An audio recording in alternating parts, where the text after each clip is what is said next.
प्रिय विद्यार्थियों, सुप्रभात। आज का हमारा विषय है सिंधु घाटी सभ्यता का समाज। सिंधु घाटी सभ्यता का समाज किस प्रकार का था और उनका सामाजिक जीवन कैसा था। सिंधु घाटी सभ्यता के संबंध में हमें जो भी जानकारी प्राप्त होती है वह पुरातात्विक स्रोतों के आधार पर होती है। पुरातात्विक अन्वेषणों के पश्चात सिंधु घाटी सभ्यता के सामाजिक जीवन के संबंध में हमें जानकारी प्राप्त होती है। अब सर्वप्रथम आपको यह समझना है कि समाज में क्या क्या चीज़ें आती हैं। तो समाज में लोग आते हैं कि कितने प्रकार के वर्ग हैं यहाँ पर। जैसे आज का समाज है, यहाँ पर भी अमीर वर्ग हैं, गरीब वर्ग है, मजदूर है, किसान है, दस्तकार है, शिल्पकार है। उनका खान पान, रहन सहन, आभूषण, धार्मिक जीवन आदि चीज़ें समाज के अंतर्गत आती हैं। सिंधु घाटी सभ्यता के जब स्थलों का उत्खनन हुआ तो उसमें कुछ बड़े घर मिले, कुछ छोटे घर मिले। इस आधार पर यह कहा जा सकता है कि सिंधु घाटी सभ्यता का समाज वर्ग विभाजित था। हड़प्पा सभ्यता जहां अपने सर्वश्रेष्ठ नगरीकरण के लिए जानी जाती है, यह उसकी मुख्य विशेषता है। हड़प्पाकालीन नगरों में धर्मनिरपेक्ष शासन व्यवस्था विद्यमान होने की अपेक्षा किसी पुरोहित वर्ग के धार्मिक और राजनीतिक नेतृत्व का आभास मिलता है। हड़प्पाकालीन नगरों में कोई उच्च सत्ता या सर्वाधिकारवादी शासन तंत्र नहीं था। नगरीय समाज में मध्यम वर्गीय लोग रहते थे और हड़प्पाकालीन समाज वर्ग विभाजित था, जो प्रशासक, अधिकारी, पुरोहित, व्यापारी, सौदागर, दस्तकार, शिल्पकार, कृषक, पशुपालक एवं श्रमिकों के विभिन्न वर्गों में विभाजित था। समाज में कृषकों और श्रमिकों की संख्या सर्वाधिक थी। सिंधु घाटी सभ्यता के समाज की परंपरागत इकाई परिवार थी। परिवार संयुक्त भी थे और एकल भी थे, लेकिन संयुक्त परिवार की संख्या ज़्यादा प्रतीत होती है क्योंकि बड़े बड़े भवन मिले हैं और उनमें बहुत सारे कमरे बने हुए हैं। लेकिन फिर भी यह कहा जा सकता है कि सिंधु घाटी सभ्यता में परिवार संयुक्त और एकल दोनों थे। सिंधु घाटी सभ्यता का समाज मातृसत्तात्मक समाज कहा जाता है और सिंधु घाटी सभ्यता के समाज को मातृसत्तात्मक समाज इसलिए कहा जाता है क्योंकि स्त्री मृण मूर्तियों यानी मिट्टी की मूर्तियां अधिक संख्या में मिली हैं। इस आधार पर यह कहा जाता है कि सिंधु घाटी सभ्यता का समाज मातृसत्तात्मक समाज था। समाज में महिला और पुरुष दोनों हैं।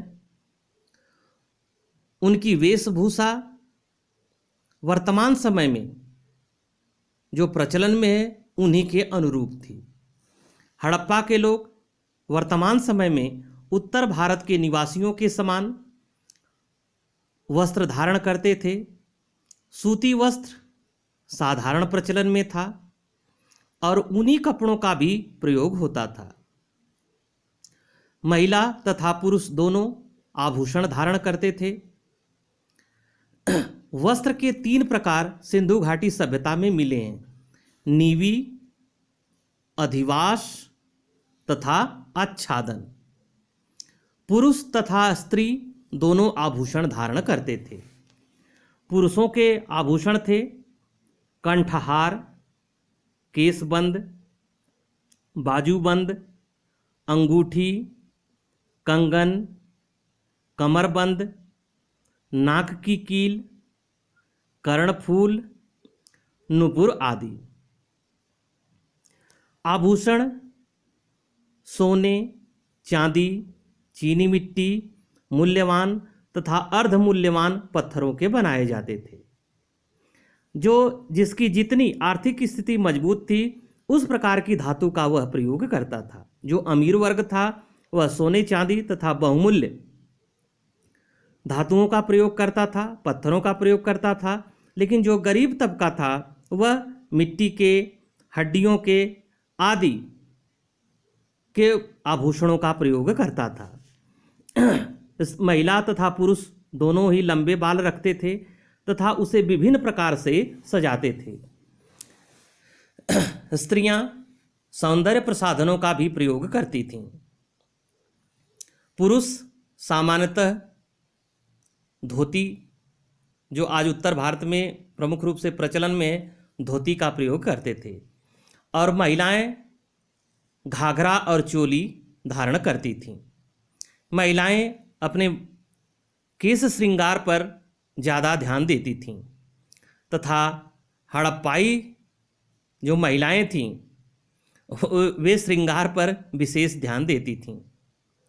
महिलाएं लिपस्टिक का प्रयोग करती थीं और लिपस्टिक का साक्ष्य चानूदड़ों से मिला है। महिलाएं लिपस्टिक के साथ पाउडर, काजल और चूड़ी आदि का प्रयोग करती थीं। कंघी, हाथी दांत का प्रयोग करती थीं तथा आईना, तांबे का प्रयोग किया जाता था। पुरुष दाढ़ी भी रखते थे और कुछ पुरुष बिना दाढ़ी के भी रहते थे। पैर उनके खाली रहते थे, अर्थात चप्पल या जूते का प्रयोग वे नहीं करते थे। हड़प्पा कालीन लोगों के भोजन में, यानी उनका जो खान पान था, हड़प्पा कालीन लोगों के भोजन में गेहूं, जौ, चावल, दूध और फल शामिल थे। सिंधु घाटी सभ्यता के लोग शाकाहारी और मांसाहारी दोनों प्रकार के थे। शाकाहारी लोगों के अलावा मांसाहारी थे जो पशु मांस जैसे भेड़, बकरी, सूअर, मुर्गे आदि के मांस का प्रयोग करते थे तथा समुद्र से पकड़ी गई ताजी एवं सुखाई मछलियों का भी सेवन करते थे। अनाज एवं मसाला पीसने के लिए सीलबट्टे का प्रयोग किया जाता था। सिंधुवासी मिठाई तथा स्वादिष्ट भोजन के प्रेमी थे। सिंधु घाटी समाज में शिल्पियों और दस्तकारों का महत्वपूर्ण स्थान था और शिल्पियों में भी मुख्य रूप से कसेरों का स्थान महत्वपूर्ण था। हड़प्पा के लोगों को शीशे का ज्ञान था, बाट और बाटों का भी ज्ञान था। जो पैमाने होते हैं 1 किलो, 2 किलो, 4 किलो, 5 किलो, इसका उनको अंदाजा था, उनको पता था। ए बाट श्रृंग प्रस्तर, श्रृंग के बनाए जाते थे, प्रस्तर के बनाए जाते थे, सेलखड़ी के बनाए जाते थे, चूना पत्थर, स्फटिक, स्लेट, सूर्यकांत मणि आदि पत्थरों के बने थे। इन पर कुछ अंकित नहीं था, जैसे किसी राजा महाराजा का नाम इस टाइप का कुछ भी अंकित नहीं था, ना उस पर तिथि अंकित थी।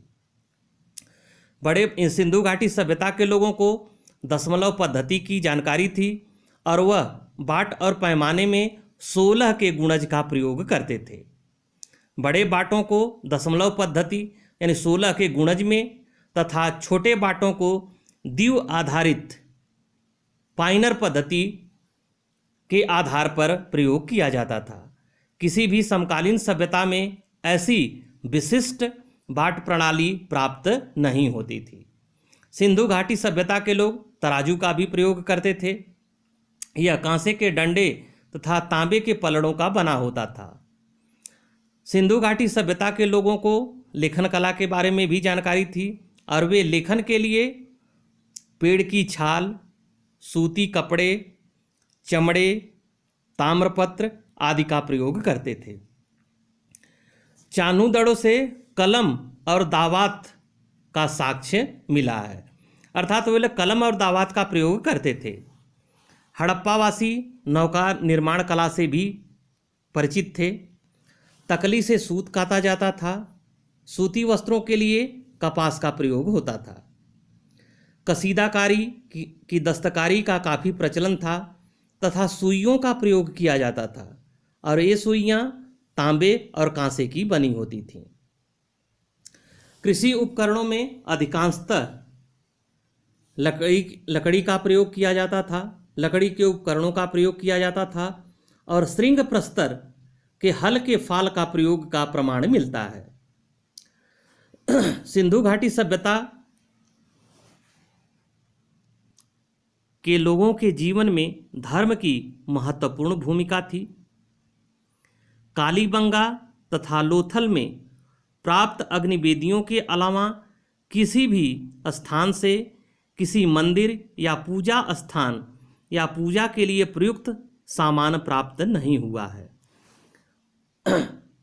कालीबंगा से अग्नि की 7 वेदियों की स्पष्ट कतारें मिली हुई हैं। प्राप्त जानकारी के आधार पर हड़प्पा कालीन धार्मिक विश्वासों में परवर्ती हिंदू धर्म की अनेक विशेषताएं जैसे मातृपूजा, पशुपति शिव, पवित्र पशुओं, वृक्ष आदि की पूजा की जाती थी। महत्व के दृष्टिकोण से देखें तो सिंधु घाटी सभ्यता के लोग मातृदेवी की उपासना करते थे। सिंधु घाटी सभ्यता में पशुपति शिव की भी पूजा होती थी, यानी मातृदेवी के पश्चात पशुपति शिव की पूजा होती थी, जो इस बात का प्रमाण प्रस्तुत करता है कि सिंधु घाटी सभ्यता में शिव की पूजा होती थी। मातृदेवी के पूजा के महत्व को दर्शाता हुआ एक चित्र मिला है, मुहर मिली है कि एक स्त्री के गर्भ से एक पौधा निकला हुआ जो संभवतः धरती देवी की मूर्ति रही होगी। इसकी तुलना मिस्र के नील नदी की देवी आइसिस की तरह की जाती थी। एक मुहर पर 3 सिर वाला श्रृंग युक्त देवता मिला है। ये ध्यान रखना, तुम लोगों के एग्जाम में पूछा जाता है कि जो सिंधु मोहनजोदड़ो से जो पशुपति की शिव वाली आकृति की मुहर मिली है, उसके नीचे कौन कौन से जानवर थे। तो एक मुहर पर 3 सिर वाला श्रृंग युक्त देवता, जिसके चारों तरफ हाथी, बाघ, गैंडा तथा भैंसा एवं पैर के पास 2 हिरण, जो पशुपति शिव का द्योतक है, प्राप्त हुआ है। हड़प्पाई लोगों के बीच मातृदेवी उपासना, शिव उपासना, लिंग पूजा, योनि पूजा, वृक्ष पूजा, पशु पूजा, नाग पूजा, देवी देवताओं का मानवीकरण, सूर्य की पूजा, अग्नि की पूजा, उपासना विधि तथा अंधविश्वास विद्यमान थे। पशुओं में कुबड़ वाला सांड विशेष रूप से पूजित था। सिंधु घाटी सभ्यता में सर्प की पूजा भी प्रचलित थी। वृक्षों में पीपल, महुआ तथा तुलसी की पूजा की जाती थी। प्रेतवादी भावना का प्रचार था। हड़प्पाई लोग भूत प्रेत में विश्वास करते थे तथा इसके निवारणार्थ ताबीज पहनते थे। भक्ति मार्ग तथा पुनर्जन्म जैसे दार्शनिक सिद्धांतों का सिंधु घाटी सभ्यता में प्रचलन था। सिंधु घाटी सभ्यता के समाज में जो अंत्येष्टि क्रिया, क्योंकि हमारे यहाँ 16 संस्कार हैं या 16 संस्कार हैं, तो उनमें जो अंतिम संस्कार है अंत्येष्टि क्रिया या दाह संस्कार, तो सिंधु घाटी सभ्यता में अंत्येष्टि क्रिया प्रचलन में थी। सिंधु सभ्यता के निवासियों में शव विसर्जन प्रणाली पर भी उत्खनन से प्रकाश पड़ता है। प्राप्त साक्ष्यों के आधार पर यह कहा जाता है कि सिंधु घाटी सभ्यता में 3 प्रकार की शवाधान पद्धतियां थीं। पहला है पूर्ण समाधिकरण की प्रथा, अर्थात इस प्रथा के अनुसार शव को जमीन में दफना दिया जाता था तथा मृतक के साथ उनके प्रयोग की आवश्यक वस्तुएं भी रखी जाती थीं। दूसरी विधि है आंशिक समाधिकरण, पार्शियल ब्यूरियल। इस विधि में शव को कुछ समय तक किसी खुले स्थान पर रख दिया जाता था। पशु पक्षियों के खाने के पश्चात बचा हुआ अवशेष दफना दिया जाता था। और तीसरी विधि थी क्रीमेशन, दाह प्रथा। इस व्यवस्था के अनुसार शव को अग्नि के सुपुर्द कर दिया जाता था और भस्म अवशेषों को मिट्टी के पात्रों में रखकर कभी कभी दफना दिया जाता था। अंत्येष्टि की ये तीनों प्रणालियां सिंधु सभ्यता में प्रचलित थीं, परंतु यह निश्चित करना कठिन है कि किस वर्ग में किस प्रकार की प्रथा प्रचलित थी। कुछ लोग मृतकों का प्रवाह भी करते होंगे। यद्यपि मिस्र की तरह सिंधुवासी भी अपने मृतकों के साथ आवश्यकता की वस्तुएं दफनाते थे। यद्यपि मिस्र को पुनर्जन्म एवं भावी जीवन में जितना अधिक विश्वास था उतना सिंधु घाटी सभ्यता के लोगों में नहीं था। अतः इस प्रकार यह कहा जा सकता है कि सिंधु घाटी सभ्यता का समाज एक उन्नत समाज था और सिंधु घाटी सभ्यता में कृषि की महत्वपूर्ण भूमिका थी। हड़प्पा के लोग मुख्यतः जौ तथा गेहूं की खेती करते थे और जौ तथा गेहूं मुख्य फसल थी। इसके अलावा मटर, सरसों, तिल एवं कपास की खेती की जाती थी। लोथल तथा रंगपुर से धान तथा धान की भूसी के साक्ष्य मिले हैं। लोथल से धान तथा बाजरे का साक्ष्य मिला है और रंगपुर से धान की भूसी का। इस समय कृषि कार्य में पत्थर एवं कांस्य धातु के बने औजारों का प्रयोग किया जाता था। हड़प्पा के लोग लकड़ी के हल का प्रयोग करते थे। हड़प्पाई लोग फसल काटने के लिए पत्थर के हंसिया का प्रयोग करते थे। कबरबंद या नालों को घेर कर जलाशय बनाया जाता था। इस प्रकार जलाशय बनाने की प्रथा बलूचिस्तान तथा अफगानिस्तान के कुछ भागों में प्रचलित थी। कपास उगाने का प्रथम साक्ष्य हड़प्पा सभ्यता या सिंधु घाटी सभ्यता से मिला है। इसीलिए कहा जाता है कि कपास को उत्पादित करने वाला विश्व का प्रथम देश कौन है, तो वह भारत है और सिंधु घाटी सभ्यता में कपास उगाने के प्रमाण मिले हैं। हड़प्पा सभ्यता के लोगों को 9 प्रकार के फसलों की जानकारी थी जो निम्नलिखित हैं: चावल, गेहूं, जौ, कपास, खरबूज, मटर, राई, तिल और ब्रंसिका जुन्सी। पेड़ पौधों में पीपल, नीम, महुआ, नींबू, केला तथा खजूर आदि के पेड़ उगाने के साक्ष्य मिलते हैं। सिंधु घाटी के लोगों को 3 प्रकार के गेहूं तथा 2 प्रकार के जौ का ज्ञान था और मजदूरों को मजदूरी के रूप में जौ दिया जाता था। पशुपालन, सिंधु घाटी सभ्यता में पशुपालन भी महत्वपूर्ण स्थान रखता है।